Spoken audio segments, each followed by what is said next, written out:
गोळ्या घाला, चौकात फासावर लटकवा, विट्यात जोरदार प्रतिक्रिया. विटा बंदला जोरदार प्रतिसाद.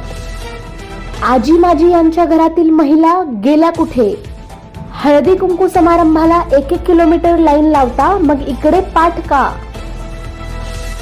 सांगली जिल्ह्यातील जत तालुक्यातील करजगी या गावात घडलेल्या अत्यंत निंदनीय घटनेचा निषेध करण्यासाठी आज विटा येथे जाहीर बंद व मोर्चाचे आयोजन केले होते. त्यामध्ये मोठ्या संख्येने नागरिक उपस्थित होते. बंदलाही उत्स्फूर्त प्रतिसाद मिळालेला असून अनेकांनी आरोपीला गोळ्या घाला, चौकात फासावर लटकवा अशा प्रकारच्या संतप्त प्रतिक्रिया व्यक्त केल्या. हा मोर्चा काही कुठल्या पक्षाचा नाहीये. आज आपण सर्व पक्षीय इथे एकत्र आलोय. तो माणुसकीला काळीमा फासणारी जी घटना घडली आहे करजगीमध्ये, त्याचा निषेध करण्यासाठी. बघा, विचार केला तर गुन्हेगार आणि गुन्ह्याला जात नसते.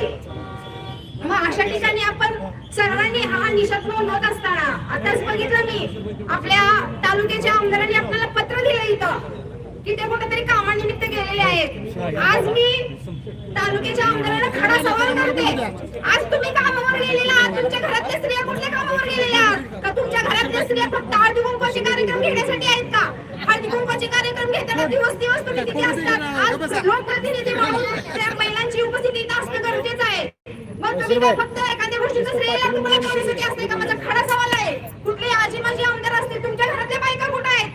आज इथं ज्यावेळेस तुम्ही हळदी कुंकवाचे कार्यक्रम घेता तेव्हा 2-2 किलोमीटर लाईन लागलेली, त्या महिलांचा सुद्धा मी निषेध करते.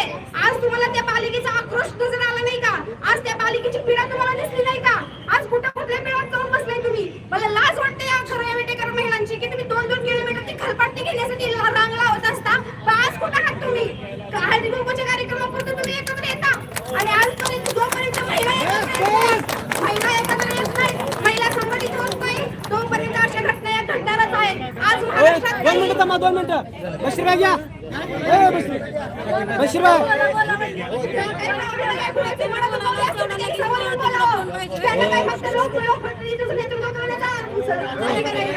राजकारणाचं काय संबंध आहे? आज महिला आहे तिथं काय संबंध?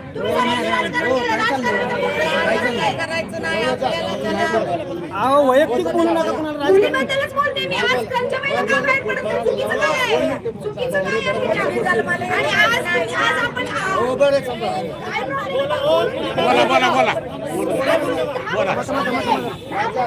कुठं थांबा जरा तिथं. मला चांगलं माहिती आहे, माझ्याकडनं बोलून घेऊ नकोस. मी त्यातच आहे. आपण मी त्याला सांगणार आहे आता जी मॅडम बोलते थोडक्यात घ्या मॅडम. सांगायला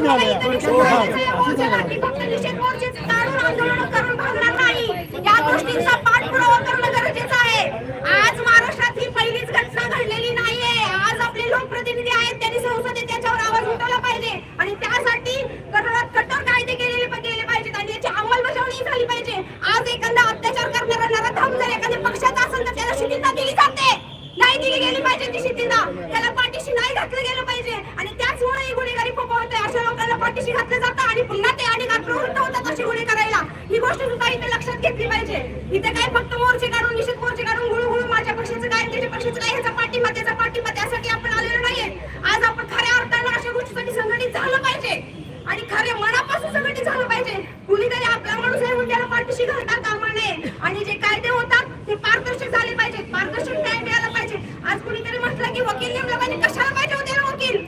त्या माणसाला जेव्हापासून त्याच्या गुन्हा सिद्ध झाला त्या क्षणापासून त्याला जिवंत राहण्याचा अधिकार आहे का? हो, काय यातना झाली असतील त्या बाईला? काय त्या मुलीच्या आईच्या यातना असतील? आज या स्त्रियांच्या पर्यंत का गेलं नाही? पुरुष का बोलू नाही या स्त्रियांना? तुम्ही 2-2 किलोमीटर रांग लावता हळदी कुंकवाच्या कार्यक्रमासाठी. काय चुकीचं बोलले मी? काय येत नाही तुम्ही? तुमची मुलं बाळा नाहीत, तुमच्या मुली नाहीत, तुम्हाला मुलं झाले नाहीत, त्या मुलींचा आवाज तुमच्यापर्यंत पोहोचत नाही.